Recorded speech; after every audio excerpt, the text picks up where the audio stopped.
Next level exams की videos देखने के लिए चैनल को सब्सक्राइब करें, वीडियोस के नोटिफिकेशन के लिए बेल आइकन को प्रेस करें। Hello friends, welcome back to our channel next level exams. So guys, आज की इस वीडियो में 10 जुलाई 2020 के कुछ इंपॉर्टेंट करंट अफेयर के क्वेश्चंस को डिस्कस करेंगे विद डिस्क्रिप्शन, जैसा कि हम डेली सेशन के वीडियो में करते हैं। सो गाइस, प्लीज वीडियो के एंड तक बने रहिए। वीडियो को जितना ज्यादा हो सके अपने फ्रेंड्स के साथ शेयर कीजिए। चलिए वीडियो को स्टार्ट करते हैं। देखते हैं फर्स्ट क्वेश्चन। भारत के नए नवीकरणीय ऊर्जा मंत्रालय ने स्वच्छ ऊर्जा विकास के लिए किसके साथ साझेदारी की है? तो इसका जो राइट ऑप्शन होगा वो बी ऑप्शन इसका राइट आंसर है। USAID इसका फुल फॉर्म होता है United states agency for international development, और इसने भारत के नवीन और नवीकरणीय ऊर्जा मंत्रालय, जिसे शॉर्ट में कहा जाता है MNRE, इसके साथ एक नई साझेदारी की घोषणा की है। यह स्वच्छ ऊर्जा विकास के लिए भारत अमेरिका सहयोग को बढ़ाएगा।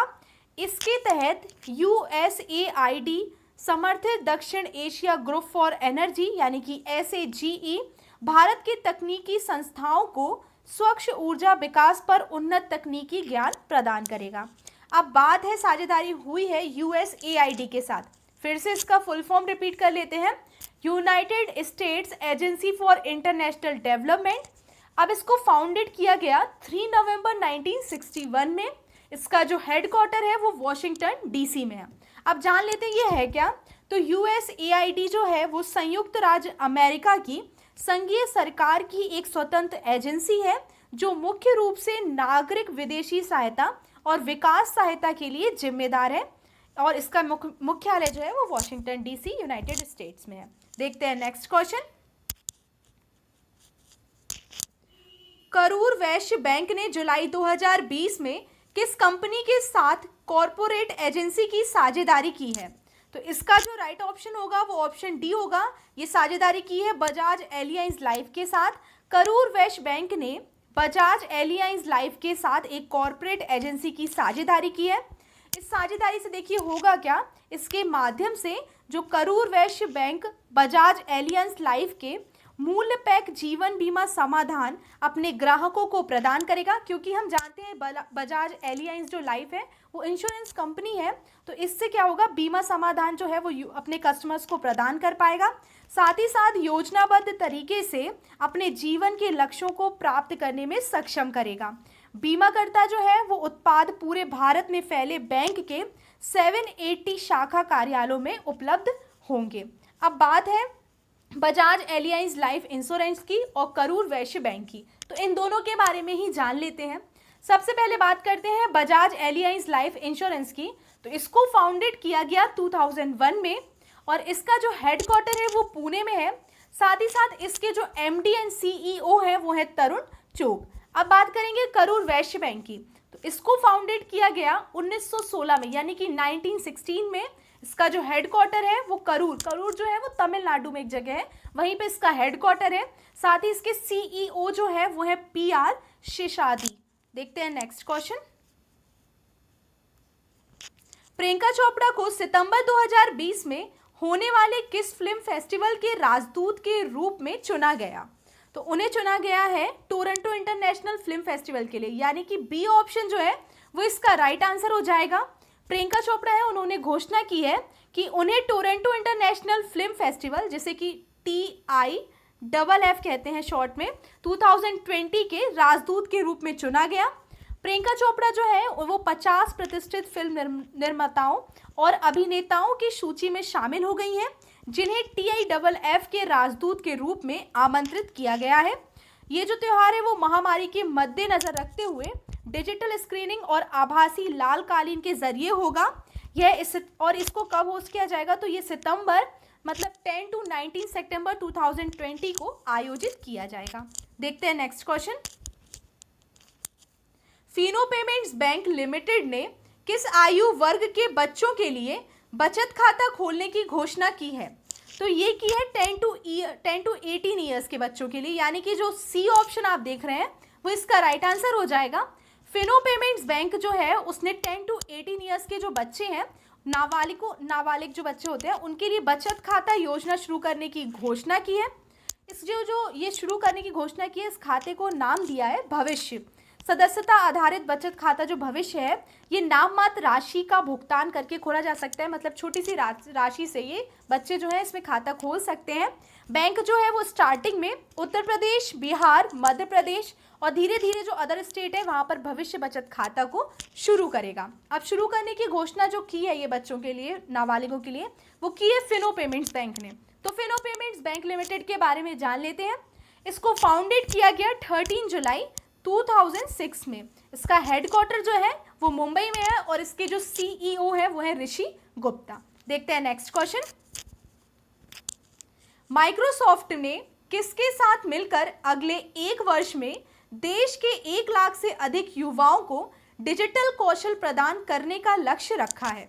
तो इसका जो राइट ऑप्शन हो जाएगा वो ऑप्शन डी हो जाएगा, राष्ट्रीय कौशल विकास निगम, जिसे शॉर्ट में बोलते हैं एनएसडीसी। इसके साथ एक रणनीति जो है साझेदारी की घोषणा की है माइक्रोसॉफ्ट ने। इसका जो उद्देश्य है वो अगले 1 वर्ष में देश के 1 लाख से जो अधिक युवा है, यूथ है, इनको डिजिटल कौशल प्रदान करना है। माइक्रोसॉफ्ट और एनएसडीसी के ई स्किल इंडिया पोर्टल के साथ सहयोग करेगा ताकि जितने भी शिक्षण संसाधनों के माध्यम से मुफ्त जो चीज़ें हैं उनको पहुंचाई जा सके, साथ ही साथ डिजिटल स्किलिंग जागरूकता जो है ड्राइव का संचालन किया जा सके। अब बात दोनों चीज़ों की है, एनएसडीसी की भी है और माइक्रोसॉफ्ट, क्योंकि इन दोनों ने आपस में साझेदारी की घोषणा की है, तो इन दोनों के बारे में ही जान लेते हैं। सबसे पहले एनएसडीसी के बारे में जानते हैं। इसको इंग्लिश में इसका फुल फॉर्म होता है नेशनल स्किल डेवलपमेंट कॉरपोरेशन, जिसे हिंदी में कहते हैं राष्ट्रीय कौशल विकास निगम। इसको फाउंडेड किया गया 2008 में। इसके जो सीईओ है वो है मनीष कुमार और ये एक जो है वो नॉन प्रॉफिट ऑर्गेनाइजेशन है। और दूसरा देखते हैं माइक्रोसॉफ्ट। तो माइक्रोसॉफ्ट का नाम आपने सुना होगा। माइक्रोसॉफ्ट को फाउंडेड किया गया 1975 में। इसका जो हेडक्वार्टर है वो वॉशिंगटन में है और इसके जो सीईओ है वो है सत्य नडेला। आपको याद रखना इंपॉर्टेंट है। चलते हैं नेक्स्ट क्वेश्चन की तरफ। जुलाई 2020 में भारत ग्लोबल वीक 2020 के पहले दिन उद्घाटन भाषण किसने दिया? तो ये दिया हमारे प्राइम मिनिस्टर नरेंद्र मोदी जी ने, यानी कि सी जो देख रहे हैं आप, इसका राइट आंसर हो जाएगा। प्राइम मिनिस्टर नरेंद्र मोदी ने 9 जुलाई 2020 को भारत ग्लोबल वीक जो है 2020 के पहले दिन उद्घाटन में भाषण दिया। 3 दिवसीय आभासी सम्मेलन का जो विषय है वो ये था the revival India and the better new world, इसका विषय रहा है। इंडिया ग्लोबल वीक जो है 2020, इसमें 30 कंट्रीज के 5000 वैश्विक प्रतिभागी शामिल होंगे। कुल मिलाकर 250 वैश्विक वक्ता और 75 सत्रों में आभासी सम्मेलन को संबोधित करेंगे। देखते हैं नेक्स्ट क्वेश्चन। कौन से देश 2023 के लक्ष्य से पहले खसरा और रुबेला खत्म करने वाले दक्षिण पूर्व एशिया क्षेत्र के पहले 2 देश बन गए हैं? तो इसका जो राइट ऑप्शन होगा वो मालदीव और श्रीलंका है, यानी कि सी ऑप्शन जो आप देख रहे हैं वो इसका राइट आंसर हो जाएगा। मालदीव और जो श्रीलंका है वो 2023 के लक्ष्य से पहले ही खसरा और रुबेला जो 2 बीमारियां हैं इनको पूर्ण रूप से खत्म करने वाले दक्षिण पूर्व एशिया जो क्षेत्र है इसमें पहले 2 देश बन गए हैं। और देखिए अब ये होता क्या है, जैसे कि इनको साबित कैसे किया गया, क्योंकि एक देश जो है वो खसरा और रुबेला मुक्त तभी घोषित किया जा सकता है जब एक अच्छी तरह से प्रदर्शन निगरानी प्रणाली द्वारा 3 साल से अधिक के स्थानिक संचरण के बाद कोई सबूत नहीं मिलता है, तो उस जगह को कह दिया जाता है कि यहाँ पर ये बीमारी पूर्ण रूप से खत्म हो गई है। मालदीव ने 2009 में खसरे के अपने अंतिम स्थानिक मामले की सूचना दी थी। अब ये जो 2 देश हैं वो खसरा और रुबेला खत्म करने वाले दक्षिण पूर्व एशिया जो एरिया है इसके पहले 2 देश बन गए।